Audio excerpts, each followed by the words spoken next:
ocupa la significación estadística. La comprensión de lo que significan el valor de P y los intervalos de confianza puede ser elusiva, y las dificultades generalmente se deben a que se ve como un concepto casi mágico que los autores esgrimen como apoyo a la importancia de su investigación. Esperemos que por medio de la lógica de los cálculos y de su interpretación los podamos entender mejor, y luego será tarea de cada uno seguir con la capacitación para reforzar los conocimientos. El insigne médico canadiense Sir William Osler señaló las dificultades que hay para entender la ciencia, y además expresó que el mejor médico es aquel que trata al paciente en forma individual y no solo conoce, aunque sea en forma magistral, las características de la enfermedad. Tradicionalmente la medicina tiene tres componentes: humanismo, ciencia y arte, los que están representados en este dibujo hecho por una tribu de la Amazonía. Claro que cada uno de nosotros la interpretaría de forma diferente, así que expresado con palabras, diríamos que el aspecto humano con el que empezó hace siglos nuestra profesión se basa en un individuo que busca ayuda en otra persona y en ella deposita su confianza esperando que actúe de manera que alivie su sufrimiento. El aspecto científico está basado en la búsqueda de las leyes que rigen el universo y se basa en el método, que aunque empezó en la Grecia clásica, fue plasmado magistralmente por René Descartes en el Renacimiento y de ahí se proyectó a su uso en la ciencia. Y finalmente el arte, que trata de amalgamar la individualidad del paciente y sus preferencias con la ciencia de lo que se sabe y lo que no se sabe, y además toma en cuenta aspectos económicos, políticos y otros más que influyen en la práctica de la profesión. Esto nos lleva al concepto de la complejidad y de la incertidumbre. Recordemos que la biología se compone de sistemas complejos y que la medicina es el reino de la probabilidad, así que es indispensable conocer la ciencia y su método para entender y discutir los estudios, y no solo aceptar directamente lo que se publica o se muestra en las conferencias por no comprender los fundamentos de las investigaciones. Un ejemplo de aplicación del método científico en la epidemiología clínica incluye a la medicina basada en evidencias. Como justamente dice el Dr. Calva, graduado de la Universidad de McMaster en Canadá y trabajando actualmente en el Instituto Nacional de la Nutrición, este es un antídoto contra la desinformación masiva actual, frecuentemente carente de base científica y a veces malintencionada. El valor de P se refiere a una probabilidad matemática, y para el caso de la investigación en medicina se puede derivar de lo que más adelante veremos como límites de confianza o del cálculo de un estadístico como la T-Student. Señala exclusivamente la probabilidad de que los resultados de una muestra reflejen los valores del universo de donde proviene dicha muestra. Generalmente se expresa como el recíproco de este valor, lo que equivale al riesgo de que los valores obtenidos no sean los del universo, y se expresa en porcentaje, por ejemplo 5%, o como valor fraccional 0.05. Este es el momento de recalcar que hay otros datos más allá del significado estadístico de los resultados para que una investigación sea de importancia clínica. De esta forma, se tienen que analizar la relevancia y la aplicabilidad antes de que se puedan recomendar para la atención de los pacientes.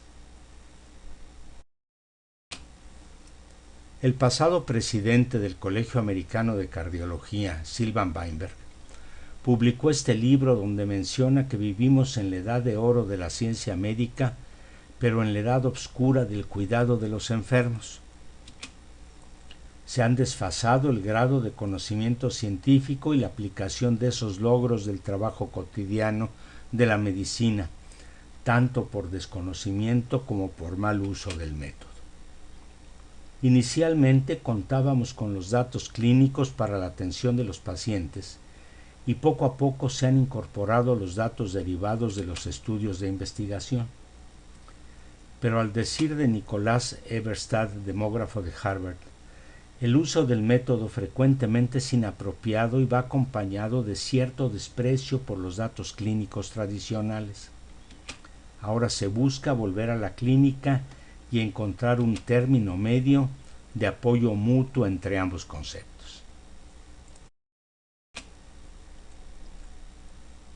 El objetivo principal de las investigaciones en medicina es medir el tamaño del efecto y su importancia clínica. Es un error buscar como objetivo primordial si los resultados son estadísticamente significativos.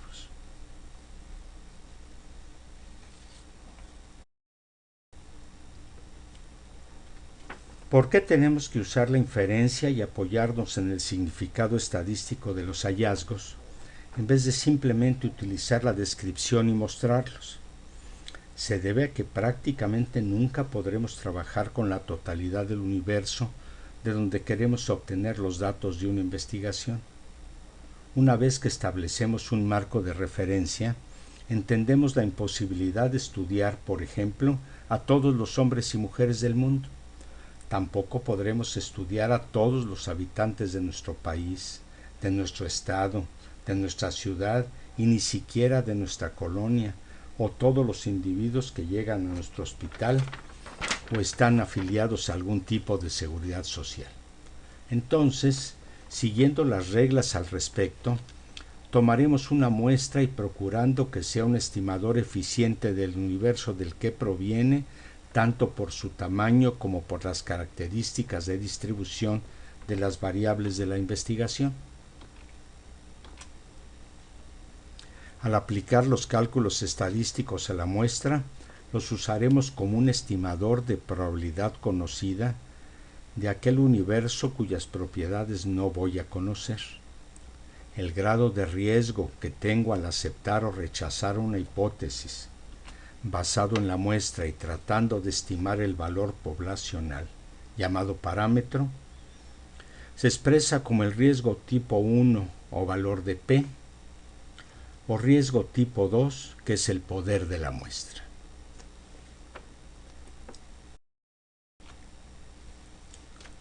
Un ejemplo del uso inapropiado de las estadísticas viene en el estudio órbita que comparó en pacientes con enfermedad coronaria estable el efecto de la angioplastía contra un procedimiento placebo.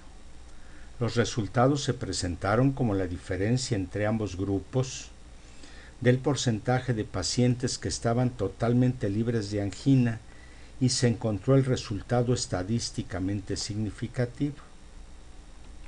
Los problemas empiezan cuando observamos que el estudio se calculó para el objetivo primario del cambio en el tiempo de ejercicio, pero junto con otros 3 objetivos secundarios más, las diferencias no fueron estadísticamente significativas.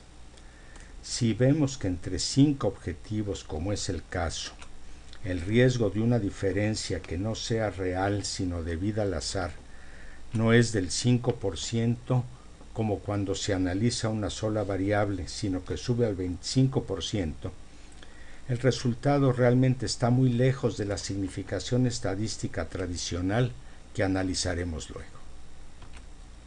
La frase final de los autores, donde insisten en que a pesar de que se calculó el tamaño de la muestra para llevar al mínimo el riesgo de no detectar una diferencia que realmente exista, es que se debiera estudiar una muestra mayor y basan su recomendación en que el problema en estudio es de gran magnitud.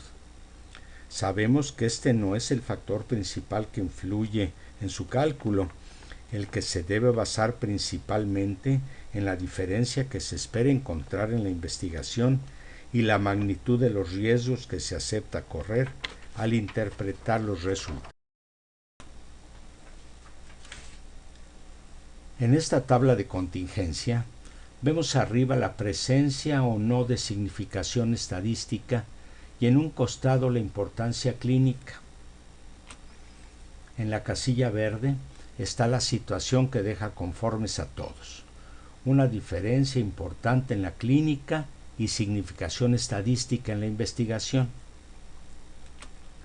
Pero si el concepto es de importancia clínica y la diferencia encontrada no es estadísticamente significativa, como se ve en la casilla roja, con frecuencia se arguye que se requiere de estudios con muestras mayores, como en la publicación órbita que acabamos de analizar. Esto nos ha llevado a los gigantescos estudios con varios miles de pacientes, ya que saben que va a mostrar significación estadística en cualquier diferencia detectada, aunque carezca de importancia clínica, como se marcó ahí en la casilla anaranjada. Estos resultados en general se promueven y manipulan con fines comerciales. Una vez más, aquí se destaca el concepto que queremos recalcar. Lo que importa en la investigación es la magnitud del efecto, el que a veces los investigadores ocultan o disfrazan. La significación estadística es algo secundario, pero no el objetivo principal. Cuando se hace el protocolo de un estudio, se plantean las hipótesis a investigar. En este ejemplo, en donde se comparan dos grupos, el planteamiento matemático no es demostrar que hay diferencia entre ellos, sino que no la hay, y se le llama hipótesis de nulidad. Entonces los cálculos estarán enfocados a aceptar o rechazar esta hipótesis. Puedo comparar los límites de confianza de ambas medias o usar un estadístico que los estandarice como es la TED-Student. Si rechazo la hipótesis de nulidad, lleva implícito la aceptación de otra hipótesis alternativa, que es la existencia de esa diferencia. Sin embargo, sabemos que cuando se analicen las conclusiones de los resultados, y tal como se planteó al señalar los riesgos en la toma de decisiones sobre el significado de la muestra, habrá un riesgo al aceptar la diferencia observada como real y que realmente no exista en el universo de donde proviene. Recalcando, esto se conoce como riesgo alfa o tipo 1 y está expresado en el valor de P, que es lo que vemos en las investigaciones apoyando la significación de los resultados. En la gráfica de la izquierda bajo la hipótesis 0, nulidad, vemos cómo se distribuye el valor estadístico y si queda muy lejos del 0, es más probable que forme parte de la distribución de la hipótesis alternativa H1 y aceptamos la diferencia como significativa.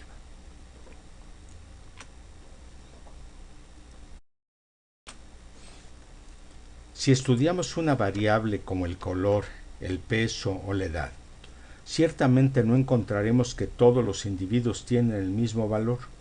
Por eso se llama variable y se suele representar por la tendencia central, en este caso el promedio o media aritmética, y la separación de los valores individuales a los lados de esa media y que graficamos como una distribución. Es como si dejamos caer unos granos de arena y vemos cómo se distribuyen en un montón. Estos dos grupos servirán como ejemplo. Aquí está la tendencia central y alrededor se distribuyen los valores de la variable que vamos a medir por medio de una muestra y entonces, además de describir las características de esa muestra, aplicaremos la estadística de inferencia para concluir con sus datos lo que pasa en el universo con una probabilidad conocida de estar en lo cierto.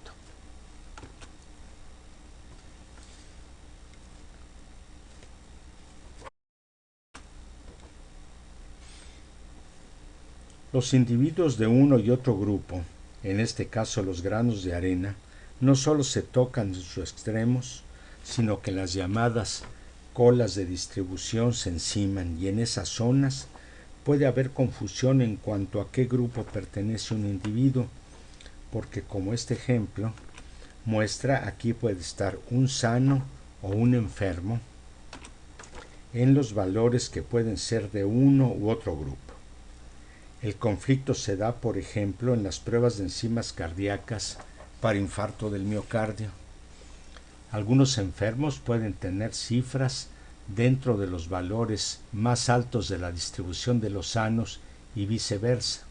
Algunos sanos tendrán valores en la cola baja de la distribución de los enfermos. Se puede modificar el punto de corte entre enfermos y sanos para hacer la prueba más sensible o más específica, pero el conflicto permanece.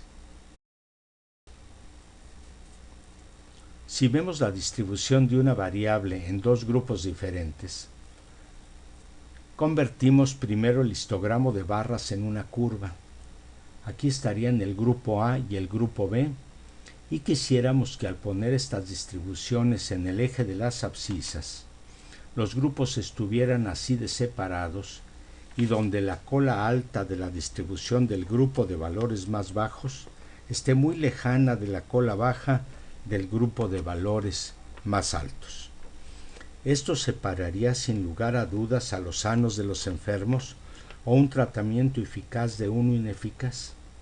Esto pasó con la eficacia de la vacuna contra la viruela y a nadie se le ocurrió hacer un estudio prospectivo, aleatorio y a ciegas para comparar la evolución de los individuos a los que no se les ponía, porque la evidencia observacional fue apabullante en favor de la vacuna. Pero en realidad, en la mayoría de los problemas clínicos esto es distinto y vemos que los valores de ambos grupos se enciman, como vimos con los montones de arena y aquí señalado con las barras de dispersión en cada grupo. Dado que sería imposible observar a cada uno de los valores individuales de un estudio, la estadística descriptiva viene en nuestro auxilio al resumir los datos en la tendencia central y la dispersión, y aunque perdamos detalle, ganamos en comprensión.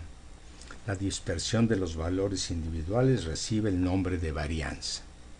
Ahora bien, hay que insistir que la muestra que tomo en cada grupo no es más que un valor de muchos valores posibles, ya que podría tomar otras muestras cuyos resultados serían distintos. Ahora bien, ¿qué resultaría si promedio las medias de todas esas posibles muestras?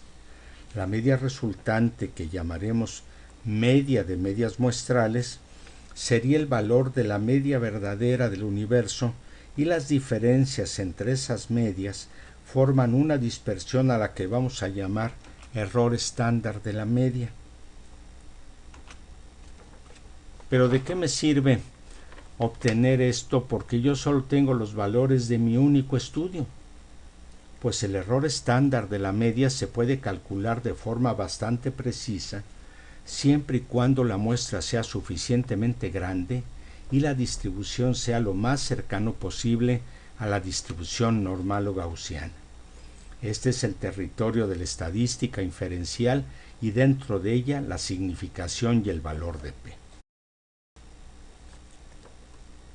¿Cómo obtengo y qué significa la información que hay en las curvas de distribución? Si se tratara de geometría lineal, las fórmulas de Euclides serían suficientes y así obtendríamos fácilmente la superficie de este rectángulo y sería fácil calcular sus fracciones. Pero el área bajo una curva de distribución es más complicada y se pudo analizar hasta el siglo XVII cuando Isaac Newton y Gottfried Leibniz desarrollaron los cálculos de la integral por medio de las derivadas. El total del área bajo una curva de distribución corresponde, por supuesto, al 100% de los valores individuales que la conforman. Ahora, si delimito el área dentro de una desviación típica a cada lado del centro, quedarán comprendidos el 68% de los valores cuando analizamos una distribución gaussiana. Dos desviaciones incluyen al 95% de la superficie. y 3 desviaciones al 99%. Iremos viendo cómo de esto se deriva la significación estadística.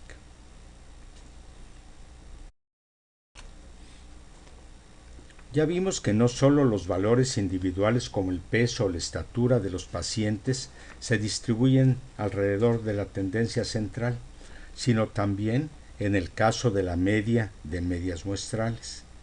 Pero además, también podemos obtener una distribución de probabilidad con los valores que originan los estadísticos como la t que usamos para variables continuas y la g cuadrada de gran utilidad en las tablas de contingencia.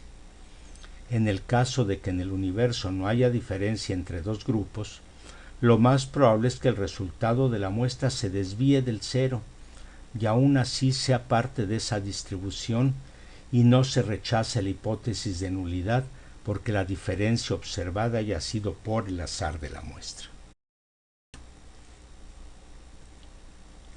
La separación entre la cola alta de la distribución de medias muestrales de un grupo, aquí la derecha de la gráfica izquierda, y la cola baja del otro grupo, aquí la izquierda de la gráfica de la derecha, nos sirve para cuantificar la significación estadística por medio de los límites de confianza.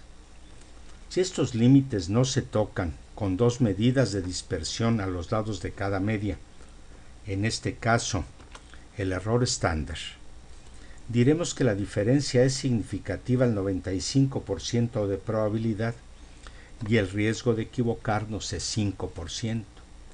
Y si siguen separados con 3 errores estándar, la significación sube al 99% y el riesgo de error baja al 1% y lo expresamos como el valor de P. El estadígrafo William Gossett, mientras trabajaba en la cervecería Guinness, estableció los cálculos para otra forma de calcular la significación estadística. Se trata de la ya mencionada t de Student y de cuyo resultado se deriva también la probabilidad de error tipo 1 o valor de P. No se tienen que aprender la fórmula ya que la pueden fácilmente encontrar en línea y los cálculos los hacen los programas de computación.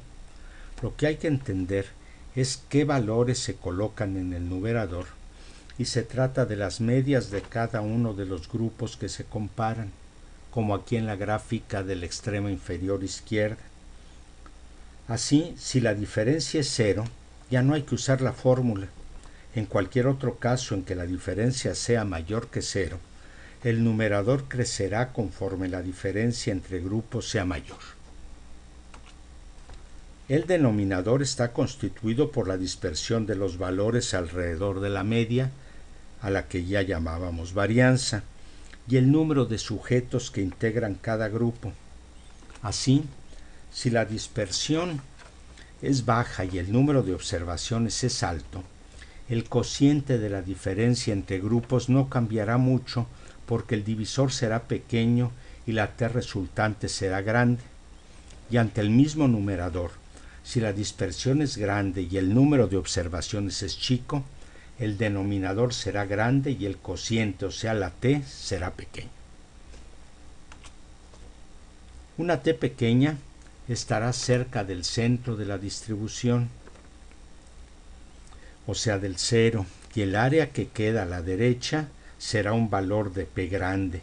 En cambio, conforme la t es mayor y se aleje del 0, el área bajo la curva después del punto donde se ubique el estadístico será menor, lo que se reflejará en una P pequeña, la que se puede interpretar como estadísticamente significativa, ya que es muy improbable que la distribución del 0, la no diferencia, llegue tan lejos del centro de la distribución solo por azar.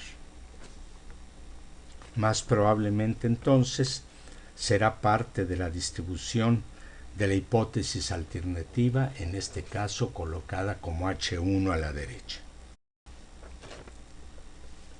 Recordemos que la significación estadística depende no solo del tamaño del efecto, sino además de la dispersión de los valores, la que está dada por la homogeneidad del grupo y notoriamente por el tamaño de la muestra.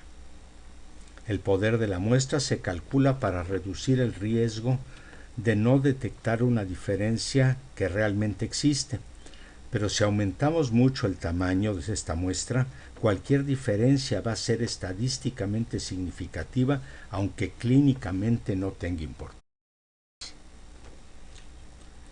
Estas gráficas muestran lo mencionado. Con el mismo tamaño de la diferencia entre los grupos, en la de arriba los límites de confianza están alejados uno del otro.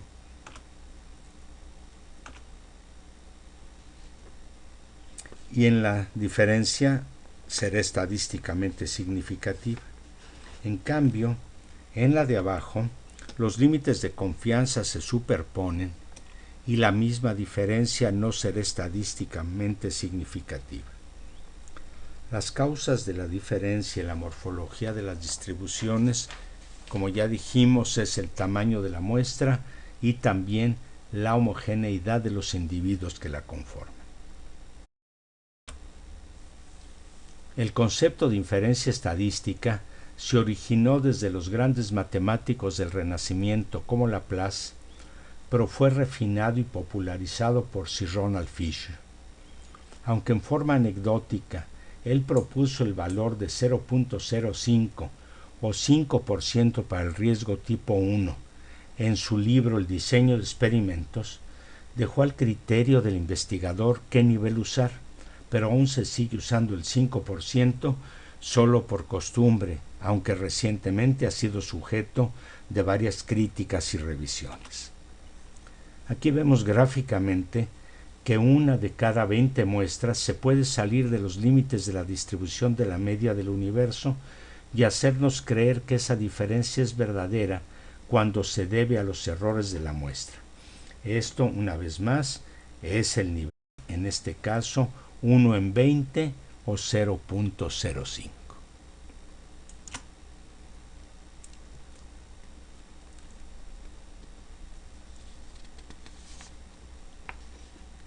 La postura de que el riesgo estadístico de 0.05 es muy alto y por lo tanto poco estricto para decidir la significación de un estudio, se apoya en que muchos trabajos que utilizaron este valor no han podido ser reproducidos por otros investigadores, lo que abre la fuerte posibilidad de que los resultados catalogados como significativos hayan sido debidos al azar. Antes de tomar medidas drásticas, como enterrar a la P y abandonar su uso, se proponen otras alternativas como mencionan en esta diapositiva. Hay que hablar del valor exacto y no solamente P menor de algo, porque menor de 0.05 puede ser 0.049 o 0.00001 y en cambio se debe usar el valor exacto y además la información precisa del tamaño del efecto y cómo está lo que ya mencionamos hace unos minutos, los límites de confianza. Se propone reducir el límite para la significación, lo que disminuirá el riesgo de cometer un error al aceptar como verdaderas diferencias que no existan. Se proponen niveles de 1 en 1000 o probablemente menores.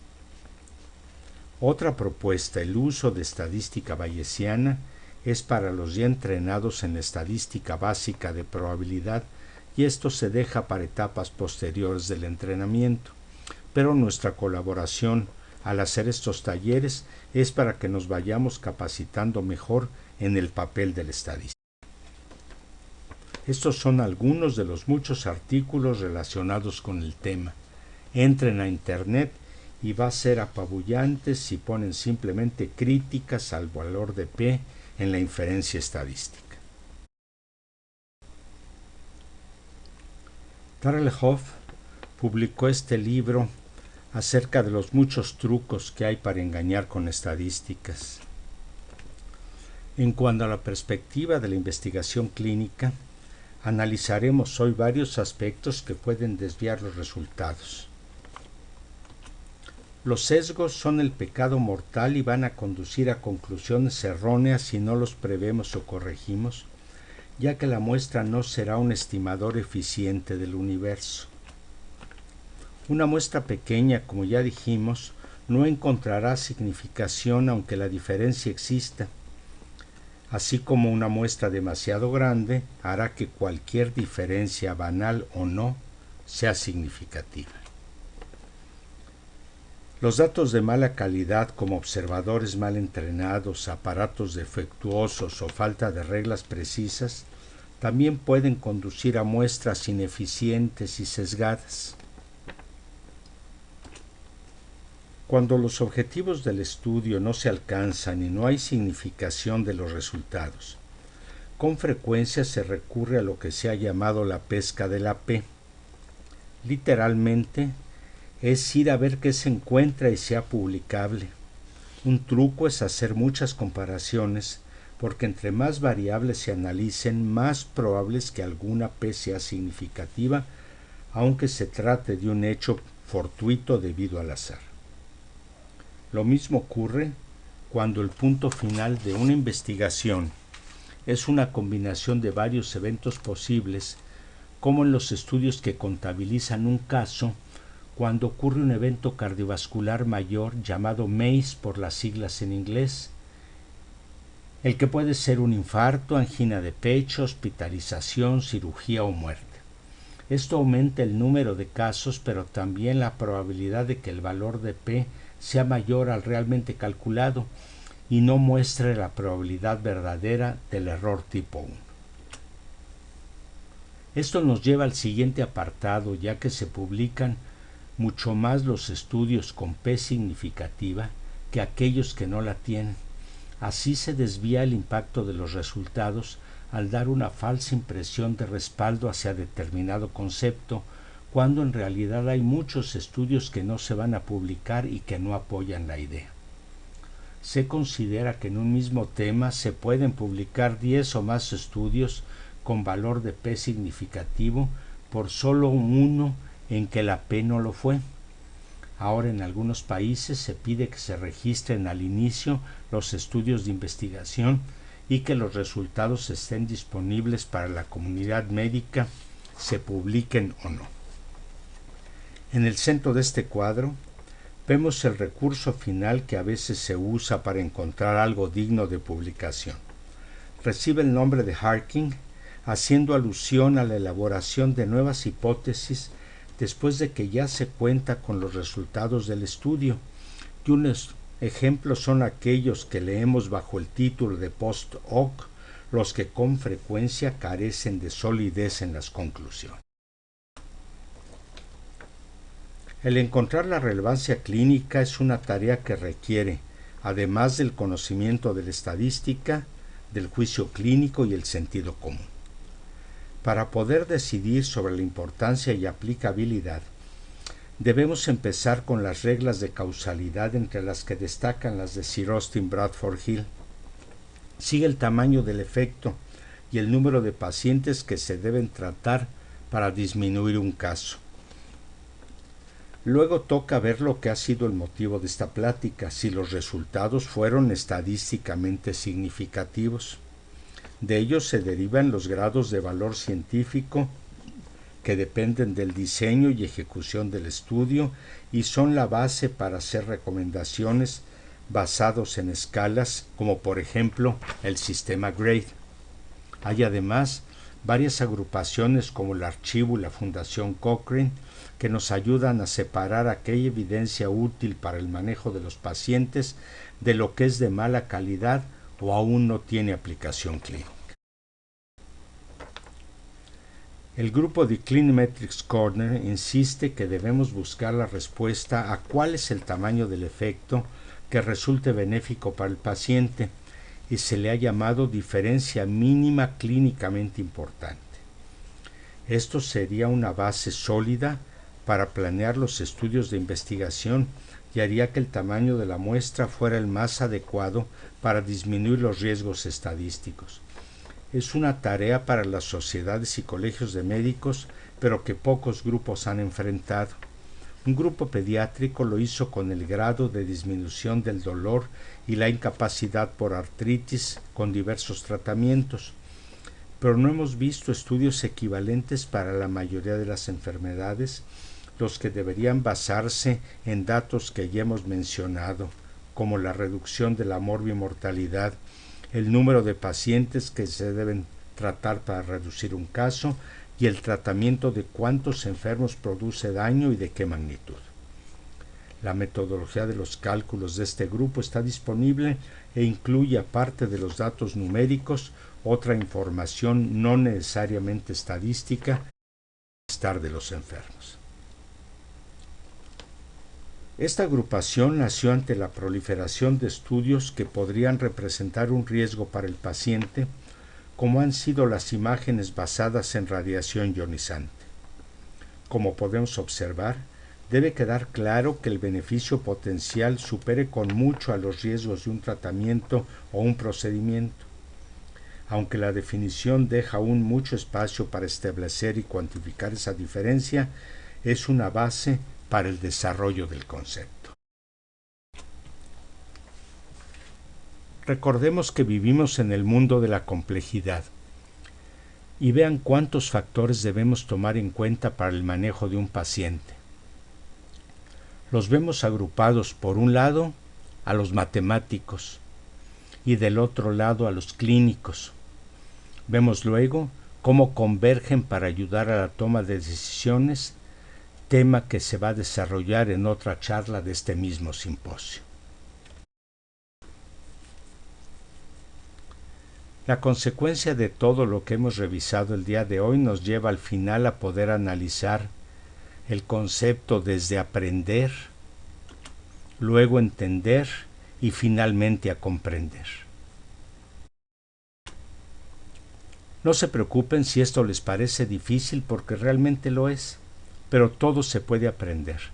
Y como dijo mi maestro Víctor Hawthorne cuando nos veía con cara de incomprensión, un día dirán: «Ah, esto es a lo que se referían», y cambiarán la cara de la imagen de la derecha por la de la izquierda. Como decimos en México, un día les va a caer el 20 y entonces se va a establecer la comunicación y con ella otra vez el entendimiento y la comprensión.